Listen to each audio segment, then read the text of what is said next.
Welcome, Jodi Smith from CarePatrol of South Jersey. Welcome, Jodi. How are you? Good, thank you. Thanks for having me. Our pleasure, and always great to be joined by Lindsay Friedman. Welcome, Lindsay. How are you?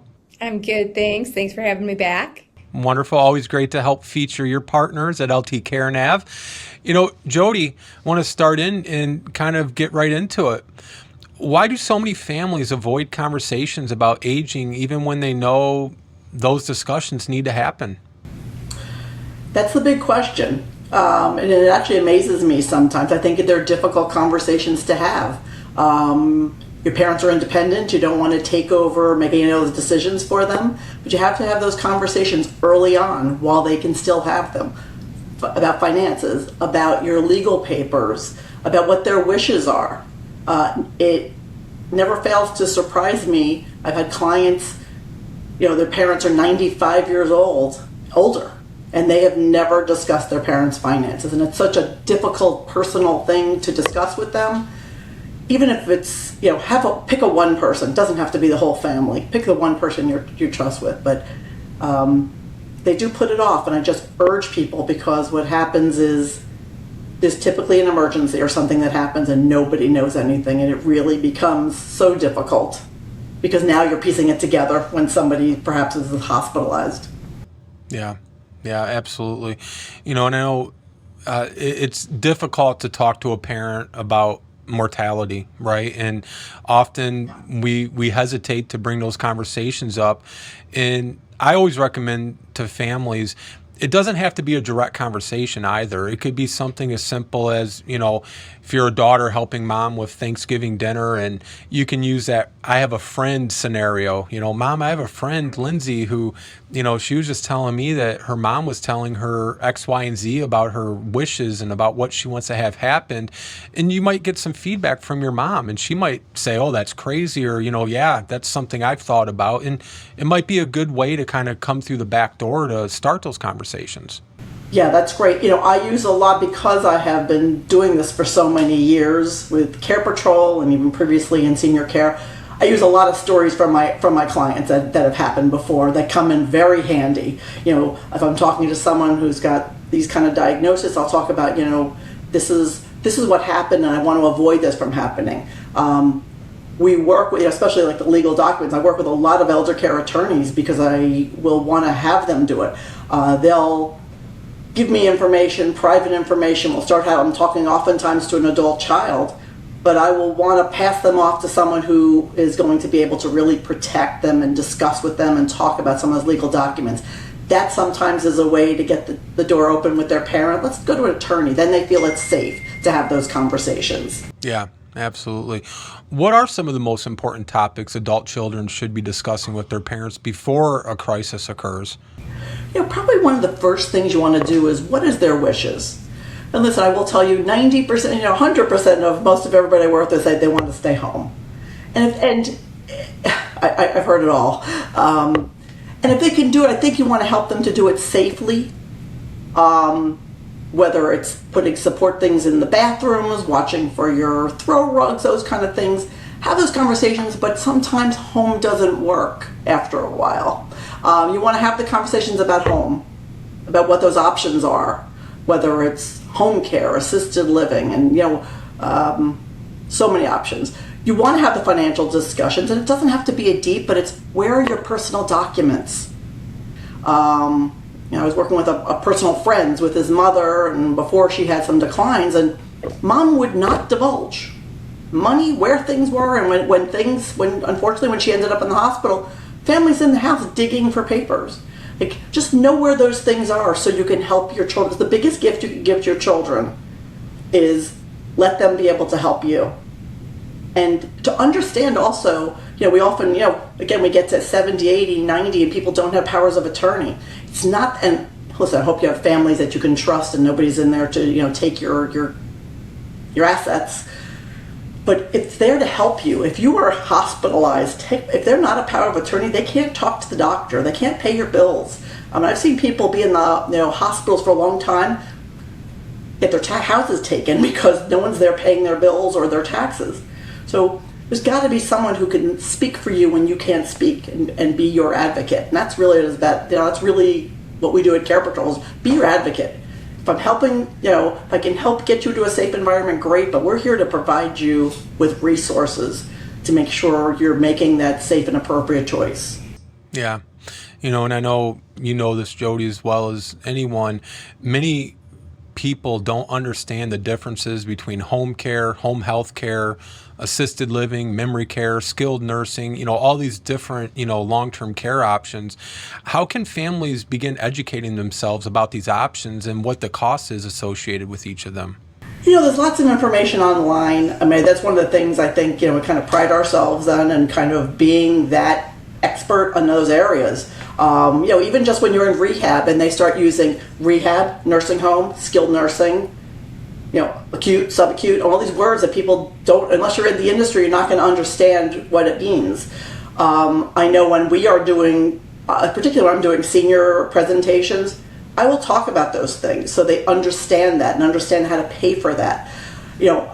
People often think, oh, I'm going to get home care, I'll go to the hospital, I'll get home care. Well, you'll get some skilled home care through Medicare, PTOT, speech. But if you need home care and someone to come in to help you bathe and dress and cook and whatnot, that's privately paid. They have to understand that. So I'll give them what that range is for us in the southern New Jersey area. Hospital versus subacute, rehab situation. They don't understand that. That's a skilled nursing. And they think I'll just get a nurse come to your house, a real nurse to come to your house. It's going to be a lot of money to do that.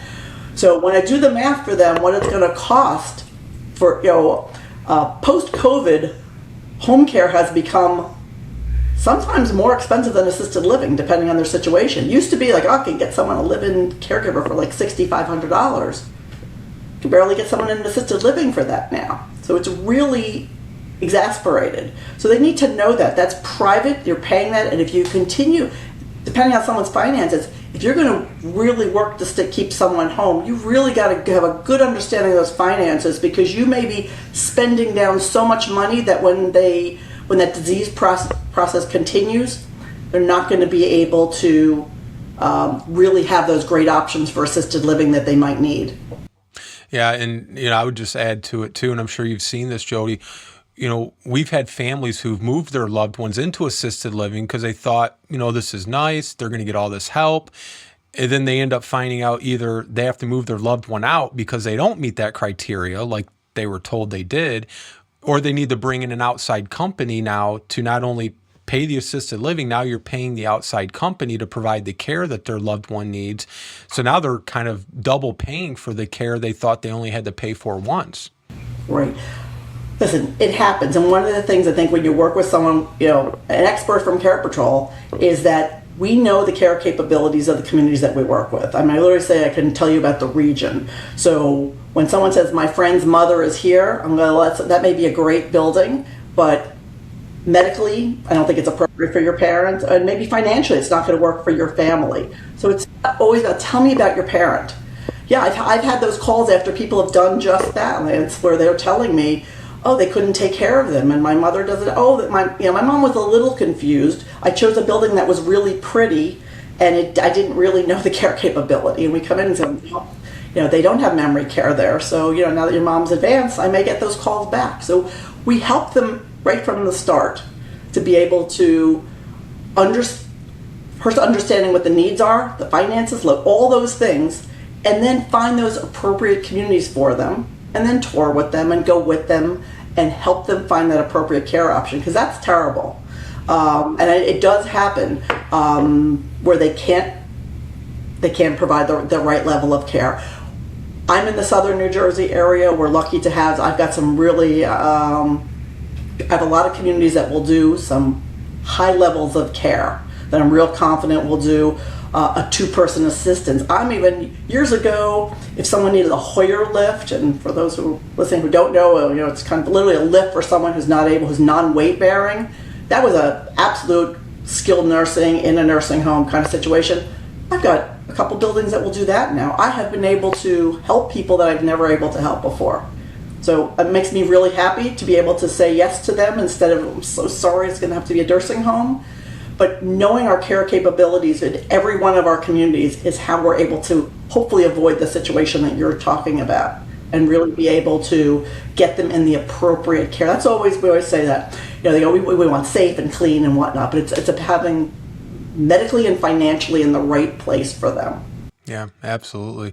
Jodi, why is it so important to have those financial, legal, and healthcare documents organized before they're needed, and which documents should families have in place? Well, I'm going to start with the one that I learned of, and I always say to myself, shame on me, because I was in this industry and should have known this. When my father passed away, and he signed a will, don't worry, girls, we have it. Well, he had a copy of his will, and he had a regular will, and we couldn't find a durable power of attorney. And when you die with it, if you have a copy and an original, it now has to go to probate. You need your medical and financial power of attorney. You need a durable power of attorney, because that's when you pass away. These are all, I'm giving you legal stuff. This is the stuff I have learned over the years, and I all my go-tos, my attorney friends and everyone who works there. Your power of attorney ends when someone passes. When you have a durable power of attorney, that's what helps you settle their estate and helps you, call their bank accounts to try to find out what's going on. Really important. A will, advance directives, what your wishes are. This is have a conversation. If you're in this state, what do you want to do? Knowing those things is really important. And again, a big gift you can give to your children doing this in advance, so no one's going to guess and feel guilty if they have to make a decision. What kind of life support if you wanted that. And there's lots of really great documents, and attorneys and people will help you with that. But I always tell everybody, if they don't have them, I said, you need a durable power of attorney. And I always start with that, and that was my own unfortunate lesson that my sister and I learned. Yeah, absolutely. And finding that a parent needs help isn't always very obvious for families. When visiting an aging parent, what are some of the subtle warning signs that may indicate that they're no longer safe living independently, even if they insist they're fine?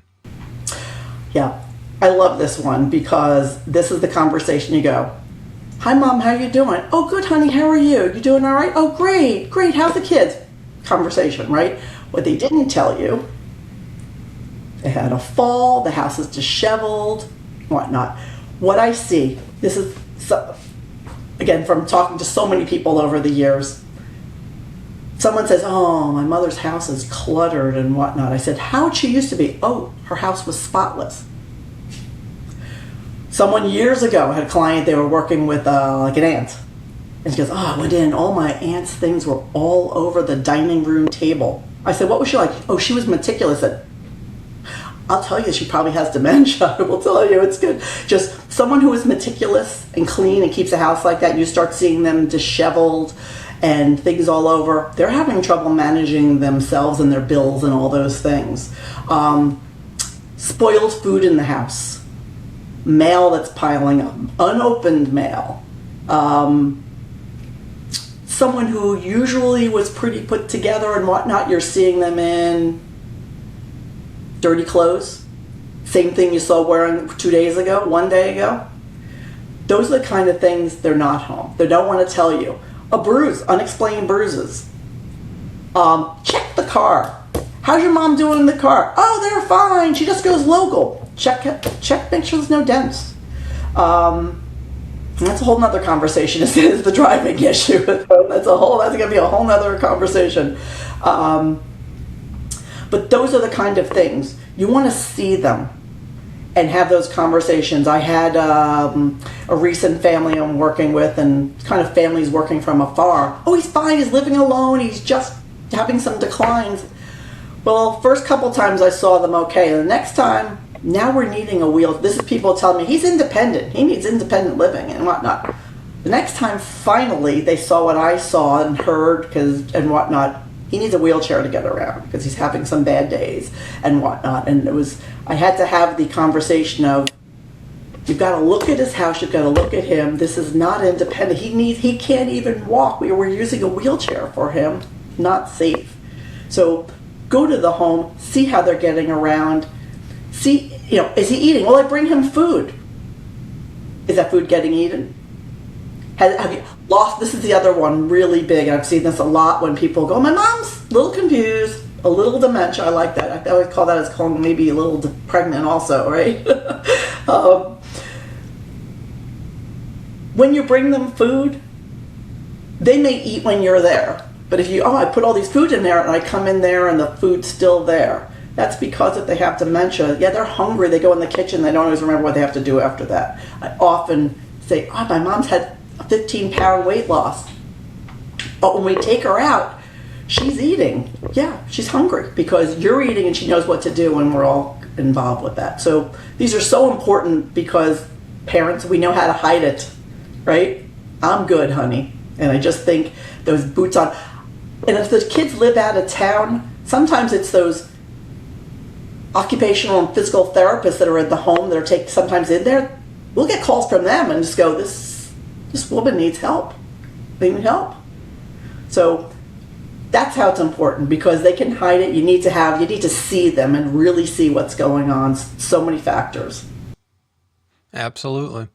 Absolutely. And, if somebody's watching or listening to this, Jodi, and they decide maybe it's time to start planning with their parents, what are the first 3 steps that they should take to begin that conversation and start creating a realistic plan?